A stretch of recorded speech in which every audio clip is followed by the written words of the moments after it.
TikTok हेर्दै थिएँ, scroll गर्दै थिएँ, ठ्याक्क स्क्रोल गर्ने क्रममा चाहिँ मैले एउटा मर्सिसको डिमान्ड भेटेँ होइन, जुन चाहिँ पोस्ट गर्नुभएको थियो डोटी ओभरसिज इटहरीले।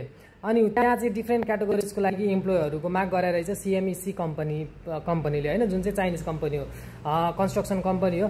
अनि त्यहाँ चाहिँ सबै कुरा ठिक छ, तर जुन यो पैसा जुन क्यालकुलेट गर्नुभएको छ नि 21,000 समथिङ 690 हो कि 990 अनि 23,880 जुन यो तपाईँहरूले क्यालकुलेट गर्नुभएको छ त्यो पैसा, त्यो चाहिँ 3 रुपियाँको रेटले पाउँदाखेरि मात्रै हो होइन। अनि बेसिकल्ली म के भन्न चाहन्छु भने मर्सिसबाट हामीले नेपालमा पैसा पठाउँदाखेरि 3 रुपियाँको रेटले हामीले हत्तपत्त पैसा पाउँदैनौँ। कहिलेकाहीँ वर्षमा एकचोटि दुईचोटि हो भने छुट्टी कुरो हो, नत्र 3 रुपियाँको रेटले हामीले पैसा घरमा पठाउन पाइँदैन, सकिँदैन होइन। हामीले पाउने भनेको चाहिँ 2 रुपियाँ 70 पैसादेखि 2 रुपियाँ 80 पैसाको बिचमा चाहिँ हामीले एक्सचेन्ज रेट पाउने गर्छौँ।